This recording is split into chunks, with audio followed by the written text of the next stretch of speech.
There's a whole conversation about whether the Jewish people are indigenous to the land of Israel. And it's obvious to anyone who is informed that, of course, the Jewish people are. They're more indigenous to Israel than any people probably are on the planet. And the Arab people never had a viable state in the land of Israel. However, the entire conversation is a side conversation.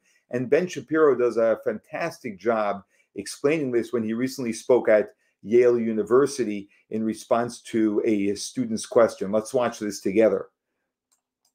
My question is regarding the concept of indigeneity, often being used, or being indigenous to a particular land being used as claim, often by the left, for a people to have a legitimate reason to occupy a territory or a piece of land. Just this morning, I saw a post saying that today is actually not about, a post by a pro-Palestinian organization about how today is not actually about October 7th, 2023, but rather about the Nakba that happened in 1947. I'm thinking, okay, if we're going to go back to 1947, then why not go back to, the 7th century AD when it was conquered by Muslim conquest, or if we even go back further, like 2,000 years ago when they were banished from this region.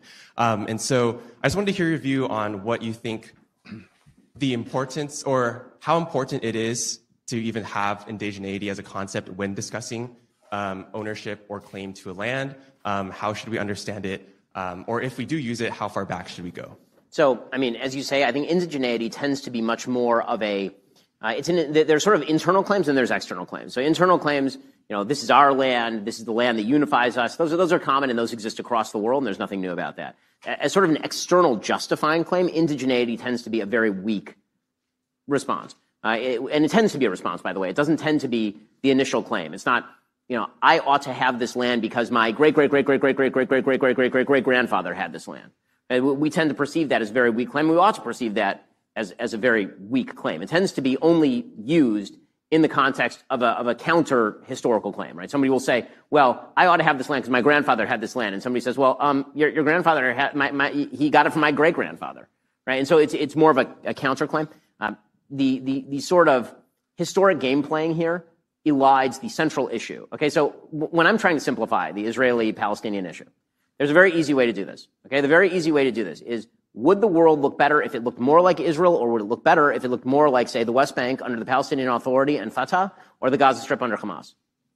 Okay, that's a very, very simple question, and it's a very easy question to answer, and nobody wants to answer it. So instead, there's obfuscation. Instead, you get people who are saying things like, well, it's really about what happened in 1947, and it's really what happened, during the Ottoman Empire, and it's really what happened if you go all the way back to when this land was occupied by the Crusaders. I mean, you can do that all day long. You really can. And it doesn't actually prove anything or help anything particularly.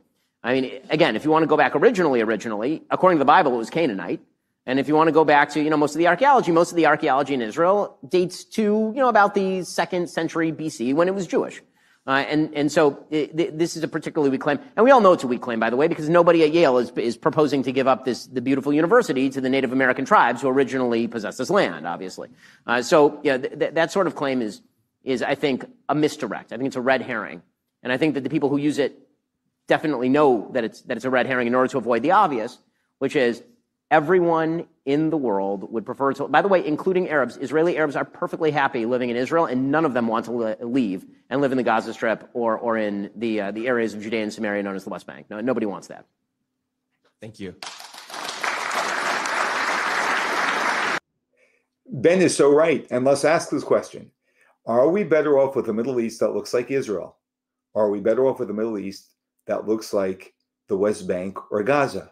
You answer that question, because the answer to that question is what we should be supporting.